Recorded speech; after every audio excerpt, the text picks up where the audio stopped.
Hello po, good morning. Ito na po yung pinareserve nyo ng mga red aglonema. Starting off with si pink suksong. Ayan, malalaki na po yung dahon niya. Ayan, walang chismis. Ito naman po si red, ay super red. Ayan, very lush. Tingnan nyo po. Wala rin chismis. Tapos, ang nagmamagandang si, tawag dito. Ano nga ito? Red. Ano nga to? Red Sombat. Ayan, from Thailand po ito. Ganda ni Red Sombat. Nakaka-inlove. Ang ano ng dahon niya, no? Compact. Dikit-dikit. Yan, no? Tapos, ang gusto ko dito kay Sombat na to, hindi siya masyadong tumatangkad. Ano, kaya, ang cute niya tignan. Tapos yung mga dahon niya, di ba, pabilog-bilog po. Tapos, ito naman po si Red Suksum. Ito from China. Yung ganitong suksum.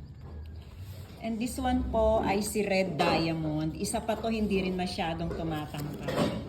Pero tingnan nyo, napakalash ng dahon niya. Tsaka matitigas. Alam mo yung halatang stable siya. Ayan. Medyo matagal na rin po ito sa akin eh. Kaya alagang-alaga na rin yan. Then, meron po ako sa inyong ipapakita. Hindi ko na ipakita kagabi. Baka lang sakaling makonsider nyo po. Ito si Red Geely. Ayan. No, I'm sorry. Kamukha kasi ni Red Geely. Si ano po ito? Fuji Red or Rich Red kung tawagin. From China rin siya. Ayan. Matitigas na rin yung mga dahon niya. Yan. Stable na rin po. Tapos, meron po ako dito. Ito from Thailand. Si Fantasy Suksum. Ganyan naman yung kanyang red suksum. Mas malalaki po yung dahon niya.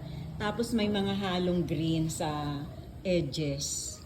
Yan o, tingnan niyo po, mataba yung kanyang stalk. Maganda rin siya. O, tsaka medyo malaki na rin po. Yan. Tapos, ito naman po, yung ating pink ruyi. Yan. Baka lang po makonsider nyo itong tatlo. Yan. Please let me know po din. Babalutin ko muna po sila ha. Inform po ko po kayo later kung ready na tayo for delivery. Thank you. We'll get back to you in a while. Hello po, miss. Ayan na po. Ready for pick up na po ang order nila. Maraming salamat po. Hanggang sa uulitin.